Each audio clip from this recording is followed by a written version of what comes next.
आज के इस वीडियो लेक्चर में हम बात करेंगे स्टर्न गर्लक एक्सपेरिमेंट के बारे में। तो स्टर्न गर्लक एक्सपेरिमेंट जिसमें हम एक ओवन लेते हैं, एक भट्टी लेते हैं। इस भट्टी से यहाँ पर हम चांदी के परमाणुओं को गुजारते हैं। जब चांदी के परमाणु जो एटम होते हैं, उन चांदी के परमाणुओं को हम स्लिट S1 और स्लिट S2 से गुजारते हैं। उसके बाद में हमें ये जो एटम होते हैं, एटम बीम के रूप में हमें एक पुंज प्राप्त होता है। ये एटम बीम, इन परमाणुओं का पुंज यहाँ पर लगी एपरेटस, एक इलेक्ट्रोमैग्नेटिक फील्ड से गुजरने के बाद हमारे पास यहाँ पर जो इलेक्ट्रॉन्स होते हैं वो डिफ्लेक्टेड हो जाते हैं। जो इलेक्ट्रॉन डिफ्लेक्टेड होते हैं वो अप और डाउन डायरेक्शन में डिफ्लेक्टेड होते हैं। यहाँ पर सबसे पहले हम देखते हैं कि यहाँ पर दो मैग्नेट्स लगे होते हैं और ये जो मैग्नेट्स होते हैं ये इनहोमोजीनियस मैग्नेट्स होते हैं या फिर नॉन होमोजीनियस मैग्नेट्स होते हैं, जिन्हें हम विषमांगी मैग्नेट्स बोलते हैं। इन मैग्नेट्स के अंदर मैग्नेटिक फील्ड जो होता है उसकी वैल्यू डिफरेंट होती है, समान नहीं होती है, इसलिए हम इन्हें इनहोमोजीनियस मैग्नेट्स बोलते हैं। यहाँ पर जो मैग्नेटिक फील्ड होता है वो जेड डायरेक्शन में परिवर्तन होता है। मैग्नेटिक फील्ड का यहाँ पर जेड डायरेक्शन में, जेड दिशा के अनुदिश यहाँ पर परिवर्तन होता है, इसलिए यहाँ पर हम लिख सकते हैं कि dB/dz। यहाँ पर हम देखते हैं इन स्टर्न गर्लक experiment we know that electrons either deflected up or down with along the z axis। यहाँ पर जो इलेक्ट्रॉन है वो इस एपरेटस से गुजरने के बाद यहाँ पर अप और डाउन डायरेक्शन में डिफ्लेक्टेड हो जाते हैं।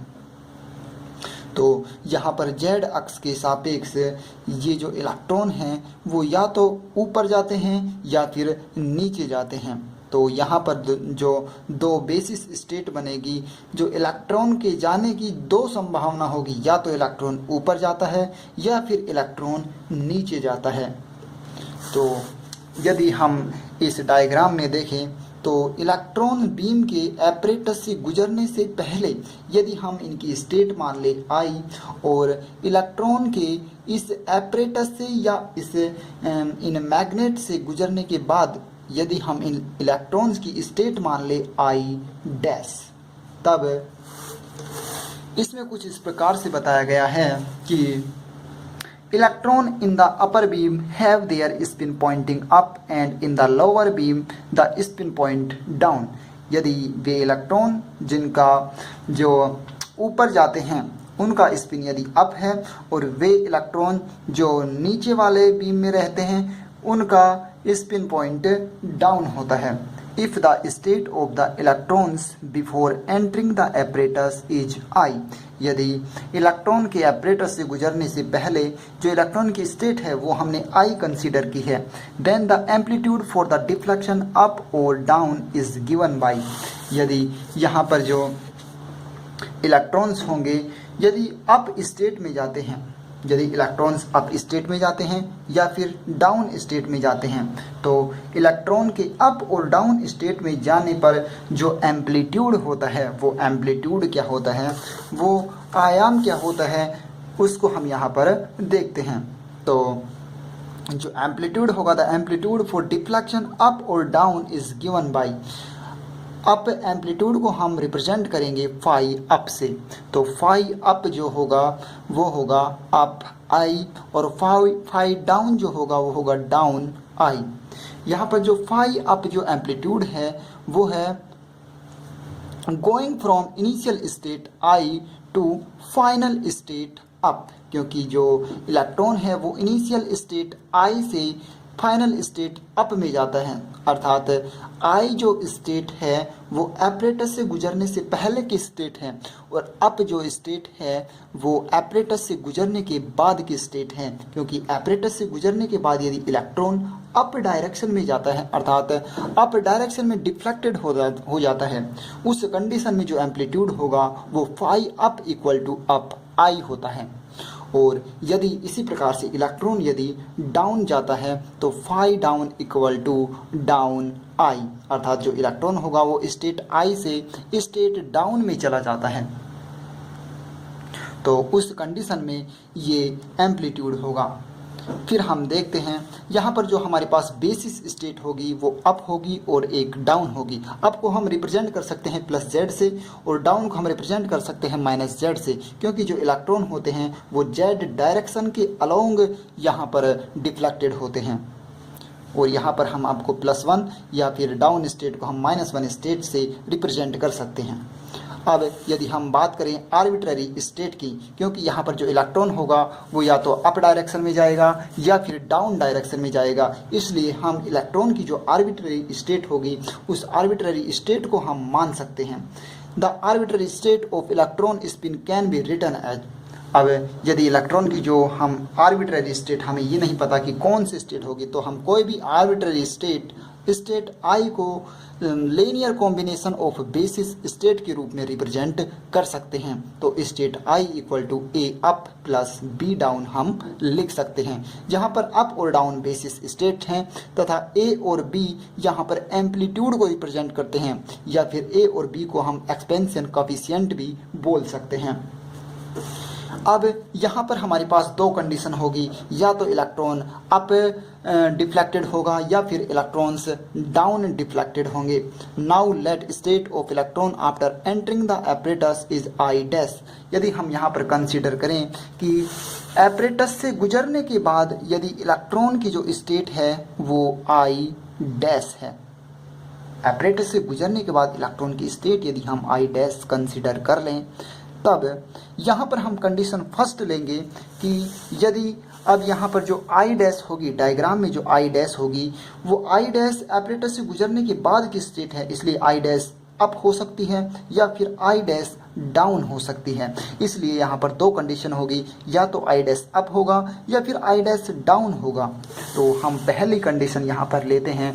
पहली कंडीशन जो हमारे पास होगी वो होगी condition first, if let us consider I dash equal to up, then ये जो I dash equal to up है इसको हम इक्वेशन नंबर 1 से स्केलर प्रोडक्ट कर देते हैं या फिर इनर प्रोडक्ट कर देते हैं। तो scalar product of I dash with equation number 1, equation number 1 से इस आई डैश को हम स्केलर प्रोडक्ट या फिर इनर प्रोडक्ट कर देते हैं। तो इनर प्रोडक्ट करने के बाद में हमारे पास ये आता है I dash I equal to A I dash up plus B I dash down, I dash I equal to A up up plus B up down. तो यहाँ पर हमने आई डैश की जगह हम अप स्टेट अप रख सकते हैं और इस आई डैश की जगह हम स्टेट अप रख सकते हैं, और जो कोफिशिएंट है ए और बी इनको हम बाहर की साइड में ले लेते हैं। तो यहाँ पर हम देखते हैं कि जो अप होगा एम्पलीट्यूड इसकी वैल्यू 1 होगी, इस यहाँ पर जो अप और डाउन होगी इस एम्पलीट्यूड की वैल्यू यहाँ पर 0 होगी, क्योंकि जो इलेक्ट्रॉन्स होगा वो इस इनिशियल स्टेट डाउन से अप स्टेट में नहीं जा सकता, इसलिए इसकी वैल्यू यहाँ पर 0 होती है। तो जो फाइनली यहाँ पर इसकी वैल्यू ए होगी 1 होगी, तो ए की यहाँ पर वैल्यू जो आती है वो आई डैश आई के बराबर हमें प्राप्त होती है। फिर जो एम्पलीट्यूड ए इक्वल टू ए की जो वैल्यू आती है इस आई डैश की जगह हम अप रख देते हैं, क्योंकि आई डैश की जगह हमने अप कंसीडर किया है, इसलिए अप आई। तो जो ए की वैल्यू आती है वो आती है अप आई, इसलिए हम प्रोबेबिलिटी निकाल सकते हैं कि जो पी अप होगी इलेक्ट्रॉन्स के अप स्टेट में जाने के लिए जो प्रोबेबिलिटी होगी वो होगी एम्पलीट्यूड का एब्सोल्यूट स्क्वायर, अर्थात फाई अप का एब्सोल्यूट स्क्वायर इक्वल टू जो फाई अप की जो वैल्यू हमारे पास आई वो आई अप आई का एब्सोल्यूट स्क्वायर, और जो अप आई की जो वैल्यू आई हमारे पास ए, अर्थात जो एम्पलीट्यूड की हमारे पास वैल्यू आई है अप स्टेट के लिए वो आई है ए, और ए का एब्सोल्यूट स्क्वायर अर्थात पी अप इक्वल टू ए का स्क्वायर। तो इलेक्ट्रॉन्स के अप स्टेट में जाने के लिए जो प्रोबेबिलिटी होगी वो होगी ए स्क्वायर। इसी प्रकार हम देखते हैं condition number second. Condition number second में हम देखें कि अब यदि यहाँ पर जो स्टेट आई डैश है उस स्टेट आई डैश को यदि मैं डाउन मान लूँ, यहाँ पर यदि स्टेट आई डैश को मैं डाउन मान लूँ, तब फिर से हम उस इक्वेशन नंबर 1 का आई डैश से प्रोडक्ट करवाते हैं, इनर प्रोडक्ट करवाते हैं आई डैश से इक्वेशन नंबर 1 का। उसके बाद हमारे पास ये इक्वेशन आती है I dash I equal to A I dash up plus B I dash down. I dash I equal to A, I dash की वैल्यू हम यहाँ पर डाउन रख देते हैं क्योंकि हमने आई डैश डाउन कंसिडर किया है, इसलिए down be down down, be down down की वैल्यू यहाँ पर 1 प्राप्त होती है और डाउन अप की वैल्यू यहाँ पर फिर से हमारे पास 0 प्राप्त होती है, इसकी वैल्यू 0 हमें प्राप्त होती है। इसलिए b की वैल्यू हमारे पास आई डैश आई प्राप्त होती है और b की वैल्यू यहाँ पर आई डैश की वैल्यू फिर से हम डाउन रखते हैं, इसलिए b की वैल्यू हमारे पास डाउन आई प्राप्त होती है। इसलिए डाउन के लिए जो डाउन स्टेट के लिए जो प्रोबेबिलिटी हम निकालते हैं वो निकालते हैं P down equal to I dash I का स्क्वायर या फिर फाई डाउन का स्क्वायर। तो फाई डाउन अर्थात डाउन स्टेट के लिए जो एम्पलीट्यूड आया वो हमारे पास आया b और b का absolute square equal to B square, अर्थात p down equal to B square. तो इलेक्ट्रॉन्स के डाउन स्टेट में जाने के लिए जो प्रोबेबिलिटी होगी वो p down equal to B square होती है। Then total probability equal to p up plus p down equal to a का एब्सोल्यूट स्क्वायर प्लस b का absolute square equal to 1 because total probability equal to 1। और ये जो condition है ये हमारी कंडीशन नॉर्मलाइज्ड कंडीशन कहलाती है। यदि टोटल जो प्रोबेबिलिटी है वो 1 होती है तो कंडीशन हमारी नॉर्मलाइज्ड कंडीशन कहलाती है। इस प्रकार से हमने जो टोटल प्रोबेबिलिटी ज्ञात की वो हमारे पास आई a का एब्सोल्यूट स्क्वायर प्लस b का एब्सोल्यूट स्क्वायर। तो this is a normalised condition on the expansion coefficient amplitude A B. We define the bra state I A star up plus B star down.